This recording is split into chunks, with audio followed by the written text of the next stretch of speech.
La vie a une façon bien à elle de vous surprendre, surtout quand on s'y attend le moins. À 74 ans, je pensais avoir tout vécu. L'amour, la perte, la joie et le chagrin. Je croyais m'être installé confortablement dans la routine paisible de la vieillesse. Vivant en solitaire dans ma maison à la campagne. Entouré de mes peintures, du doux bourdonnement de mon tourne-disque et du chant lointain des oiseaux. Je m'étais convaincu que je n'avais besoin de rien d'autre. Mais c'est alors qu'Alex est arrivé. Assurez-vous de vous abonner à ma chaîne pour que je puisse continuer à vous raconter des histoires vraies fascinantes comme celle-ci. Regardez cette vidéo jusqu'à la fin et laissez un « j'aime », car cette histoire va être incroyablement captivante. Votre soutien compte. Alex est mon neveu, le fils de ma sœur cadette. Il est venu vivre chez moi après que sa vie se soit écroulée de manière bien trop familière. Un mariage brisé, une carrière en suspens. Lorsqu'il est arrivé, il n'avait avec lui qu'un simple sac de voyage, un sourire fatigué et le regard de quelqu'un qui avait abandonné. Je l'ai accueilli à bras ouverts. Après tout, j'avais de la place, et ma vie n'était pas aussi remplie que je l'avais imaginé. Au début, sa présence fut un soulagement. Il apportait une énergie nouvelle à ma maison silencieuse. Nous partagions des repas, de longues conversations, des instants de complicité. Il me rappelait une version de moi-même que je croyais perdue, vibrante, pleine d'espoir et de curiosité. Mais les choses ont commencé à changer. Subtilement d'abord. Un regard qui s'attardait un peu trop longtemps. Un frôlement qui durait une seconde de plus que nécessaire. J'ai tenté de ne pas y prêter attention, me persuadant que j'imaginais des choses. Après tout, il était mon neveu, bien plus jeune que moi, et traversait une période difficile. Il cherchait du réconfort, du soutien. Rien de plus. Mais une nuit, alors que j'étais seule dans mon atelier, un verre de vin à la main, j'ai entendu ses pas s'arrêter devant ma porte. « Maya ?» Sa voix était douce, hésitante. « Entre » ai-je répondu, posant mon verre et me retournant pour lui faire face. Lorsqu'il est entré, baigné par la lumière tamisée de la lampe de bureau, quelque chose dans son regard m'a troublé. Une lueur qui a fait battre mon cœur d'une manière que je n'avais pas ressentie depuis des années. « On peut parler ?» demanda-t-il dans un murmure. Et, en un instant, ma vie bascula. Ceci est une histoire de choix. De ces limites que nous nous imposons et de ce qui se passe lorsqu'on les franchit. C'est une histoire de solitude, de désir et des manières inattendues dont nos vies peuvent s'effilocher lorsque nous baissons la garde. Si vous êtes prêt à entendre la vérité, je vais tout vous raconter. La vérité sur cette nuit-là, et sur tout ce qui a suivi. Je n'avais jamais imaginé vivre seul. David, mon mari depuis près de 40 ans, était censé vieillir à mes côtés dans cette maison. C'était notre rêve, un foyer modeste mais plein de charme, niché dans la campagne, entouré de collines verdoyantes et de jardins luxuriants. Mais lorsqu'il est décédé, il y a 10 ans, ma vie a basculé. Je me suis repliée sur moi-même, trouvant du réconfort dans la peinture et la routine prévisible du quotidien. Chaque jour suivait le même rythme. Café du matin, promenade dans le jardin, quelques heures dans mon atelier. Mon travail me permettait de rester ancré dans une réalité qui n'avait plus de sens. Paysages, portraits, nature morte, je peignais avec précision, cherchant à comprendre un monde qui m'échappait. Mes amis me rendaient visite de temps en temps, notamment ma sœur Rachel. Elle s'asseyait avec moi à la table de la cuisine, une tasse de thé entre les mains, et me parlait de son fils. « Alex, il est brillant », disait-elle avec fierté. « Mais il est perdu, Maya. Il ne sait pas encore où est sa place. » Je connaissais Alex surtout à travers ses récits. Je ne le voyais qu'aux réunions de famille, où j'entendais parler de lui par Rachel. Enfant, il était curieux, toujours en train de poser des questions et de gribouiller dans un carnet usé. Adulte, il était devenu un romancier à succès, publiant 3 livres avant ses 30 ans. Mais sa vie personnelle était une autre histoire. Un après-midi, Rachel m'appela, l'inquiétude dans la voix. « Alex ne va pas bien, dit-elle.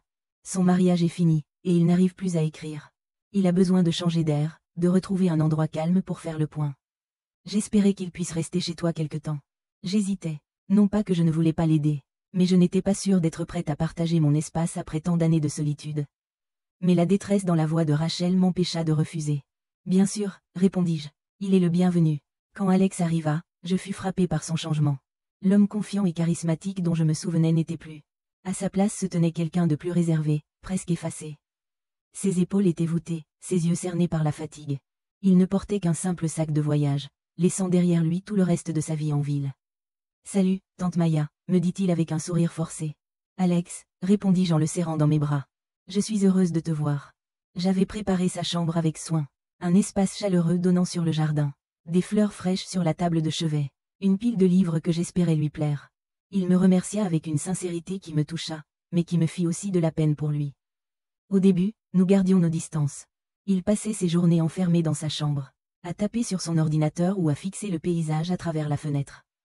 Je lui laissais de l'espace, incertaine de la manière dont je devais l'aborder dans son état de détresse. Mais, petit à petit, nous avons trouvé un rythme. Le soir, je préparais le dîner et il venait m'aider, épluchant des légumes ou mettant la table. Nous mangions ensemble, parfois en silence, parfois en discutant de sujets légers comme la météo ou ses lectures du moment. Puis, il a commencé à s'ouvrir. Une nuit, d'une voix tremblante, il m'a confié. J'ai l'impression d'avoir tout perdu. Mon mariage, ma carrière. Tout s'écroule. J'ai tendu la main et posé la mienne sur la sienne. Tu n'as pas tout perdu, Alex. Tu es ici. Tu as une famille qui t'aime. Et tu es encore assez jeune pour tout reconstruire. Il m'a souri, un sourire fragile mais sincère. Merci, tante Maya. Je ne sais pas ce que je ferais sans toi. Et au fil des semaines, notre lien s'est renforcé. À présent, il semblait incertain. Tu es tellement talentueux, Alex, l'encourageai-je un matin. Tu as déjà accompli tant de choses, ne baisse pas les bras maintenant. Il me regarda, un mélange de gratitude et de doute dans les yeux. Tu le dis comme si c'était facile, répondit-il. Mais c'est difficile de voir le bien en soi quand tout semble s'effondrer. Je comprenais sa douleur mieux qu'il ne l'imaginait. Après la mort de David, je m'étais sentie tout aussi perdue, à la dérive, incertaine de qui j'étais sans lui.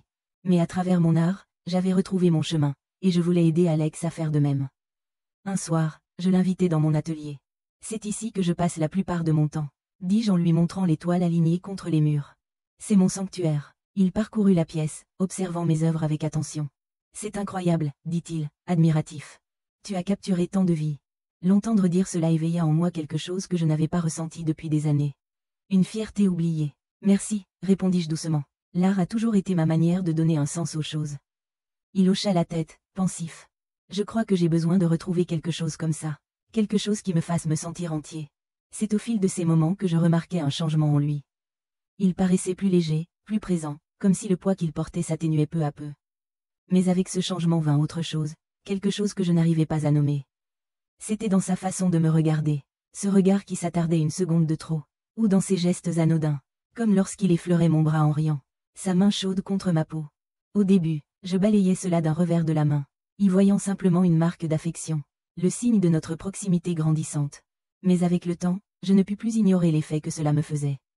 Un après-midi, nous étions assis sur le porche, une tasse de thé entre les mains, regardant le soleil se coucher. La conversation dériva sur David, et je me surpris à me livrer d'une manière que je n'avais plus faite depuis des années. C'était mon meilleur ami, dis-je, la voix teintée à la fois de tristesse et de tendresse. Nous avions construit cette vie ensemble, et le perdre. C'était comme perdre une partie de moi. Alex tendit la main et prit la mienne. Son toucher était doux, mais ferme. Tu es incroyable, tante Maya, murmura-t-il. J'espère que tu le sais. Tout ce que tu as traversé. Tu es bien plus forte que tu ne le crois. Ces mots me prirent au dépourvu. Je le regardais, et, l'espace d'un instant, je vis dans ses yeux quelque chose qui fit accélérer mon cœur. Un mélange d'admiration, de désir, et d'autres choses que je ne pouvais identifier. Je retirai précipitamment ma main, cherchant à retrouver mon équilibre. Merci, Alex, dis-je, forçant un sourire. Mais le moment resta suspendu, silencieux, indéniable. À partir de ce jour, notre dynamique changea. Notre complicité demeurait, mais sous la surface, une tension nouvelle s'était installée. Je pris conscience de lui d'une manière différente. La façon dont il bougeait, dont il parlait, dont sa présence emplissait la pièce. Je me répétais que ce n'était rien, que je me faisais des idées. Mais la nuit, allongée dans mon lit, je ne pouvais m'empêcher de penser à lui. Un soir, alors que nous rangions la cuisine après le dîner, il s'arrêta et me regarda. « On peut parler ?» demanda-t-il, hésitant. « Bien sûr, répondis-je en me tournant vers lui. Il sembla chercher ses mots, puis finit par dire. « Je voulais juste, que tu saches combien tu comptes pour moi. Tu as été si gentille, si patiente. Je ne sais pas ce que je ferais sans toi. » Sa voix était chargée d'émotion, et une boule se forma dans ma gorge. « Tu n'as pas à me remercier, Alex, dis-je.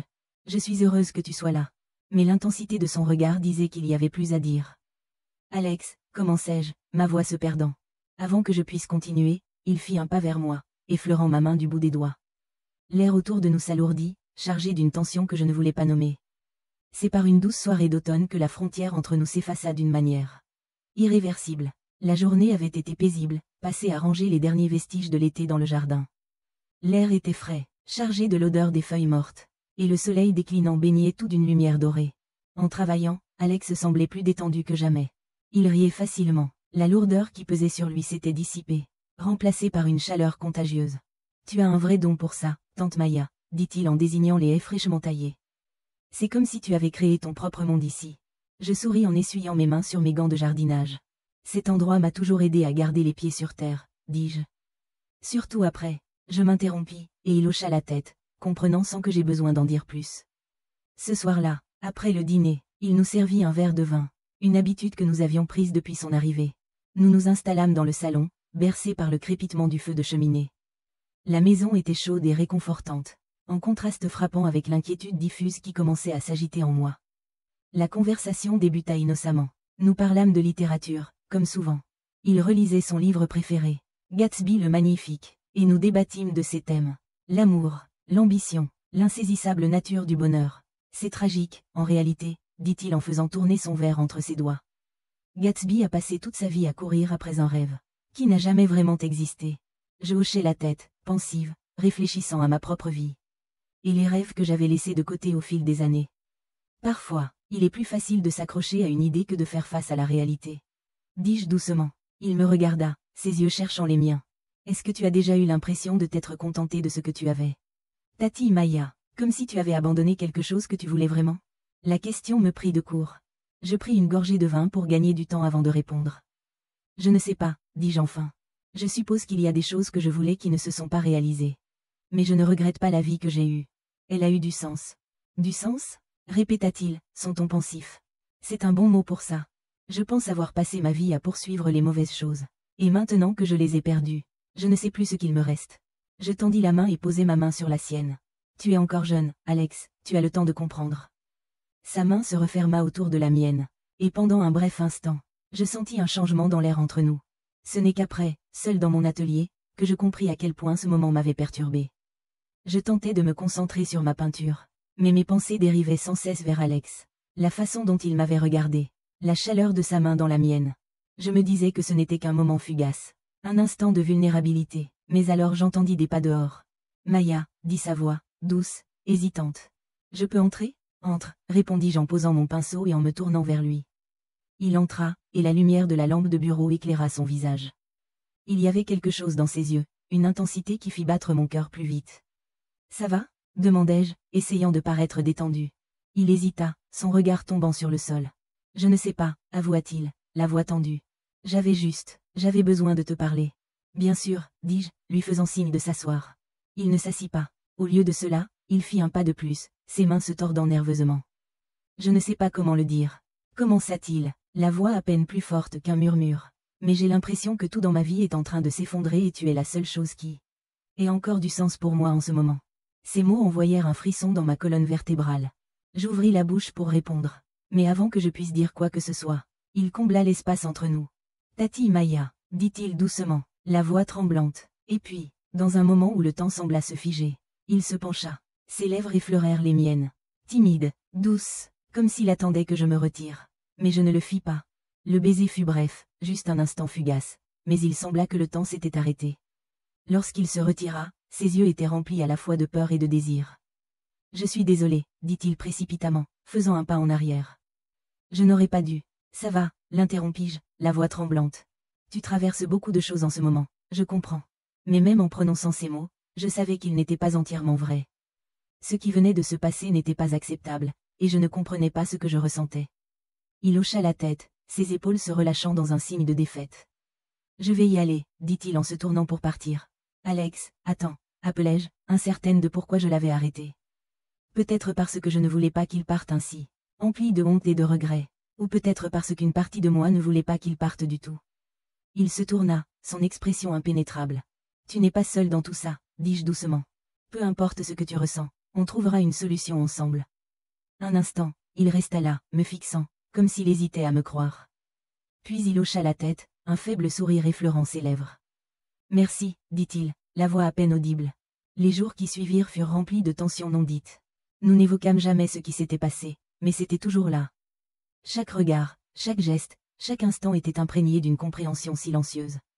Je devenais plus consciente de lui qu'avant, de la manière dont il bougeait, dont il parlait, de la façon dont sa présence semblait remplir l'espace. C'était comme si le baiser avait ouvert une porte que je ne savais même pas qu'elle existait. Et maintenant je ne pouvais plus la refermer. Un soir, alors que nous étions assis sur le porche à regarder le coucher du soleil, Alex brisa le silence, Tu as déjà eu l'impression de vivre la vie de quelqu'un d'autre? Demanda-t-il, la voix calme mais assurée. Je le regardais, surprise par la question. Que veux-tu dire? Je veux dire, est-ce que tu as l'impression d'avoir fait tant de compromis que tu ne te reconnais même plus? Je pensais à David et à la vie que nous partagions. Je pensais aux sacrifices que j'avais faits, aux rêves que j'avais abandonnés. Et pour la première fois depuis longtemps, je me permis d'admettre que oui. Parfois, j'avais cette impression. Oui, dis-je doucement. Je pense que tout le monde se sent comme ça parfois. Il hocha la tête, fixant l'horizon. Je ne veux plus ressentir ça, dit-il, ses mots lourds de signification. Cette nuit-là, allongé dans mon lit, je n'arrivais pas à arrêter de penser à lui, à la manière dont il m'avait regardé, à la façon dont ces mots avaient réveillé quelque chose en moi. Je savais que ce que je ressentais était mal. Il était mon neveu, le fils de ma sœur. Mais, en cet instant, il n'était pas juste mon neveu. Il était un homme, vulnérable, perdu, en quête de quelque chose que je n'étais pas sûre de pouvoir lui offrir. Et pour la première fois depuis des années, je me sentais vivante. Le baiser, aussi bref qu'il fût, persistait dans chaque recoin de la maison. Je n'arrivais pas à me débarrasser du souvenir. Ses lèvres chaudes, la vulnérabilité brute dans ses yeux, et la façon dont mon cœur s'était emballé malgré moi. Mais, à la lumière froide du jour, la culpabilité m'envahit comme un lourd brouillard. Alex était mon neveu, peu importe combien nous avions tous les deux besoin de connexion. Ce qui s'était passé était une erreur. Pendant des jours, nous nous évitâmes. Alex resta dans sa chambre, n'en sortant que pour manger ou boire un café. Je me plongeais dans ma peinture, mais les coups de pinceau étaient sans but, distraits. Je n'arrivais plus à me concentrer. Mes pensées continuaient de dériver vers lui, vers le moment que nous avions partagé et la tension qui planait entre nous. Enfin, le 3e jour, il brisa le silence. J'étais assise à la table de la cuisine, une tasse de thé devenant froide entre mes mains. Quand il entra, il semblait hésitant, sa confiance habituelle remplacée par de l'incertitude. « Bonjour, dit-il doucement. « Bonjour, répondis-je, en essayant de garder ma voix stable, bien qu'elle tremblât malgré mes efforts. Il s'assit en face de moi, les mains posées sur la table. Pendant un moment, aucun de nous ne parla. Le silence semblait épais, presque insupportable. Enfin, il s'éclaircit la gorge. « Tante Maya, commença-t-il, à propos de l'autre soir. » Je levai la main pour l'arrêter. « Alex, on n'a pas besoin d'en parler, c'était une erreur, un moment de confusion. » Il tressaillit à mes mots, sa mâchoire se serrant. « C'est tout ce que ça représente pour toi? Une erreur? » demanda-t-il, de la douleur dans la voix. Je le regardais, prise au dépourvu. Quoi d'autre cela pourrait-il être? Je ne sais pas, admit-il, son regard se baissant vers la table.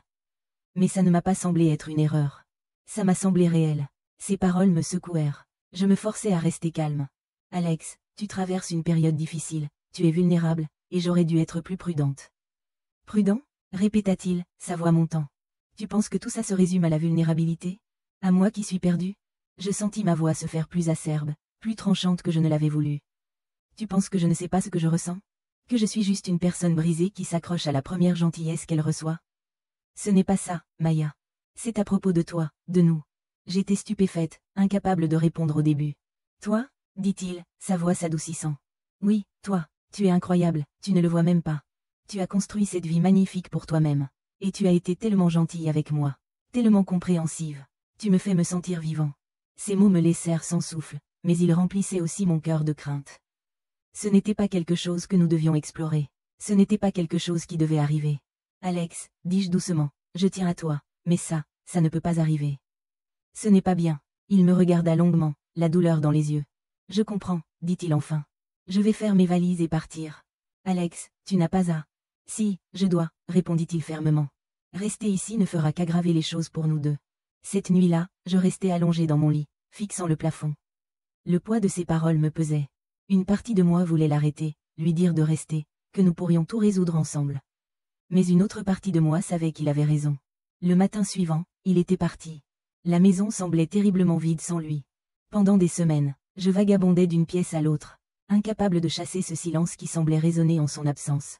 J'essayais de me perdre dans mon art, mais chaque toile que je commençais finissait abandonnée. Un chaos de couleurs et de lignes sans direction. J'essayais de me distraire avec des tâches ménagères, des livres et des visites à des amis, mais rien ne fonctionnait. Il me manquait. Un après-midi, alors que je travaillais dans le jardin, mon téléphone vibra. C'était un message de Rachel. Alex est chez un ami en ville, disait le message. Il a dit qu'il avait besoin de temps pour se remettre en ordre. Merci de t'être occupé de lui, Maya. Je ne sais pas ce qu'il aurait fait sans toi. Je fixais le message, le cœur serré. Si seulement Rachel savait la vérité. Au fur et à mesure que les semaines se transformaient en mois, je commençais lentement à retrouver un fragile sens de normalité. Je repris la peinture, bien que mon travail ait pris une tournure plus sombre et introspective. Mes amis remarquèrent le changement chez moi, mais ne dirent rien, sentant que je n'étais pas prête à en parler. Puis, un jour, je reçus une lettre. L'enveloppe était simple, sans adresse de retour, et l'écriture au dos était indiscutablement celle d'Alex. J'hésitai un instant avant de l'ouvrir, mes mains tremblant légèrement. « Chère Maya », commença la lettre. « J'espère que cette lettre te trouve en bonne santé. J'ai pensé à t'écrire 100 fois, mais je ne savais jamais quoi dire. Même maintenant, je ne suis pas sûre de faire ce qu'il faut. Mais il y a des choses que je dois te dire. Et j'espère que tu comprendras. D'abord, je tiens à m'excuser de t'avoir mise dans une position impossible. De rendre les choses aussi compliquées. Je sais que j'ai franchi une ligne, et je le regretterai toute ma vie. Mais je dois aussi que tu saches que ce que j'ai dit cette nuit-là était vrai. Tu as été un ancrage pour moi. Une source de force et de réconfort à un moment où je pensais que je me noyais. Tu m'as rappelé le genre de personne que je veux être. Et pour cela, je te serai toujours reconnaissant. J'ai commencé à voir un thérapeute, essayant de démêler le chaos que j'ai créé dans ma vie. Ce n'est pas facile, mais c'est un début. J'ai aussi recommencé à écrire, pour la première fois depuis des années. Il me semble que les mots viennent d'un endroit de vérité, plutôt que d'un besoin d'impressionner ou de plaire aux autres. Je ne sais pas ce que l'avenir nous réserve, mais j'espère que nous pourrons tous deux trouver la paix à notre manière. Tu mérites d'être heureuse, Maya, ne l'oublie jamais. Merci pour tout, Alex. Je relus la lettre 2 fois, des larmes coulant sur mon visage. Ces mots étaient un doux amer rappel de tout ce qui s'était passé et de tout ce qui ne pourrait jamais être. Je repliai la lettre soigneusement et la rangeai dans un tiroir, à côté d'autres souvenirs de ma vie. C'était désormais une pièce de mon histoire, une histoire que je porterai toujours avec moi. La maison ne semblait plus vide. Elle était silencieuse, oui, mais aussi pleine de souvenirs, à la fois douloureux et magnifiques. Je repris mon art avec un nouvel élan, versant mes émotions sur la toile d'une manière que je n'avais jamais faite auparavant. Et bien que la douleur de ce qui s'était passé fût encore présente, je trouvais du réconfort dans la certitude que nous essayions tous les deux de guérir, chacun à notre manière. Les mois passèrent et les bords tranchants de ce qui s'était passé commencèrent à s'adoucir. Le souvenir persistait, comme des ombres faibles dans les coins de mon esprit. Les jours raccourcissaient à mesure que l'automne laissait place à l'hiver. Je me retrouvais à m'isoler de plus en plus dans mon art. Peindre devenait ma thérapie, une façon de traiter tout ce qui s'était déroulé sans avoir à en parler à personne. Mes peintures changèrent durant cette période. Elles devinrent plus abstraites, remplies de couleurs tourbillonnantes et de formes qui semblaient danser entre le chaos et l'ordre. Les amis qui visitaient mon atelier commentaient ce changement, s'émerveillant de l'intensité et des émotions qui se dégageaient de mes œuvres. « Tu as trouvé quelque chose de profond, Mia », dit l'un d'eux. « C'est comme si tu avais trouvé une nouvelle voie. » Ils avaient raison, bien que je ne leur dise pas pourquoi. Les événements de ces mois avaient brisé quelque chose en moi, mais ils avaient aussi révélé quelque chose que je ne savais pas être là. Une force, une résilience et une capacité à ressentir profondément, même face à la douleur. Rachel m'appelait fréquemment pour me donner des nouvelles d'Alex. « Il va mieux », dit-elle un soir. Il voit un thérapeute et il écrit à nouveau. Je crois qu'il commence enfin à trouver son équilibre. C'est bon à entendre, répondis-je, ma voix calme, même si mon cœur se serrait. Elle hésita avant de continuer. Je ne sais pas ce que tu lui as dit pendant qu'il était chez toi. Mais quoi qu'il en soit, ça l'a aidé. Il est différent maintenant, plus fort. Je ne savais pas comment répondre à cela.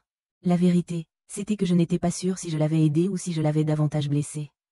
L'hiver fut rude cette année-là, avec la neige recouvrant la campagne et le givre envahissant les fenêtres. La maison semblait plus froide que d'habitude, bien que je ne sache pas si c'était la météo ou ce vide persistant en moi. Un matin particulièrement froid, alors que je sirotais mon thé près du feu, je reçus un colis. Il venait d'Alex. Je l'ouvris avec précaution, mes mains tremblant légèrement. À l'intérieur se trouvait un livre. Une première édition de Gatsby le Magnifique, l'un des romans dont nous parlions si souvent pendant son séjour. Glissé à l'intérieur de la couverture, il y avait une note. Maya, j'ai vu ceci et j'ai pensé à toi.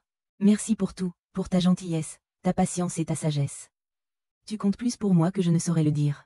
Prends soin de toi. S. Alex. Je tenais le livre dans mes mains, passant mes doigts sur la couverture usée. Ce geste simple m'apporta des larmes aux yeux. Pour la première fois depuis des mois, je ressentais un sentiment de clôture. Un petit mais important pas vers la guérison.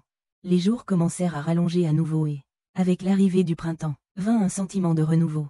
Le jardin reprit vie, les fleurs éclorent dans des couleurs vibrantes qui semblaient résonner avec les émotions que j'avais versées dans mes peintures. Je commençais à sortir davantage, retrouvant des amis et assistant à des expositions locales. Mon travail fut bien accueilli et je vendis même quelques pièces. quelque chose que je n'avais pas fait depuis des années. C'était agréable de partager mon art avec les autres, de le laisser parler pour moi d'une manière que je ne pouvais pas. Un après-midi, alors que je m'occupais du jardin, Rachel m'appela avec des nouvelles. Alex publie un nouveau livre, dit-elle, son excitation évidente même au téléphone. Il sort cet été. Il dit que c'est la meilleure chose qu'il ait jamais écrite. C'est merveilleux, répondis-je, sincèrement heureuse pour lui. Il voulait que je te dise, ajouta-t-elle. Il dit que c'est toi qui l'as aidé à retrouver son chemin vers l'écriture. Je ne savais pas comment répondre à cela. Une part de moi ressentit un sursaut de fierté, tandis qu'une autre part éprouva la douleur familière de la perte. L'été apporta son lot d'activités. Rachel m'invita à la ville pour le lancement du livre d'Alex, mais je déclinai. Je n'étais pas prête à l'affronter en personne, pas encore. À la place, je lui envoyai une lettre, brève mais sincère. Alex, je suis tellement fière de toi. Félicitations pour ton nouveau livre. Je sais qu'il sera aussi brillant que toi. Prends soin de toi, Maya. Je l'envoyai sans m'attendre à une réponse. Mais quelques semaines plus tard, je reçus un autre colis. Cette fois, c'était une copie signée de son livre. L'inscription disait « À Maya, pour m'avoir montré le chemin vers moi-même ». Les mots me nouèrent la gorge, mais ils me remplirent aussi d'un sentiment de paix. La vie continua, comme elle le fait toujours. Les souvenirs de ces mois passés avec Alex restèrent avec moi, mais ils ne semblaient plus être un fardeau que je devais porter. Ils faisaient désormais partie de mon histoire, un rappel des complexités de l'amour, de la solitude et des choix que nous faisons. Je commençais à voir cette expérience non pas comme une erreur, mais comme une leçon. Elle m'avait forcé à confronter des parts de moi-même que je n'avais pas voulu affronter. La profondeur de ma solitude, le besoin de connexion, et la résilience que je ne savais pas que je possédais. Et, bien que cela ait fait mal, cela m'avait aussi guéri de manière que je n'avais pas anticipée. Un soir, alors que je m'assoyais sur le porche en regardant le soleil se coucher sur les collines, je pensais à Alex et me demandais comment il allait. Je l'imaginais assis à son bureau, stylo en main, versant ses pensées sur la page avec la même intensité et passion qu'il avait toujours eue. J'espérais qu'il était heureux. Et, pour la première fois depuis longtemps, je réalisais que moi aussi, j'étais heureuse. Le jardin était en pleine floraison cet été-là. Une explosion de couleurs et de senteurs qui semblait célébrer la beauté même de la vie. En marchant parmi les fleurs, je ressentis un sentiment de contentement qui m'avait échappé si longtemps. La vie est chaotique et imprévisible, remplie de moments de joie et de douleur, d'amour et de perte. Mais elle est aussi belle. Et j'avais appris à tout embrasser. Le bon, le mauvais et tout ce qui se trouve entre les deux. Alors que le soleil se couchait derrière l'horizon, plongeant le jardin dans une lumière dorée, je souris en moi-même, sachant que j'étais exactement là où je devais être.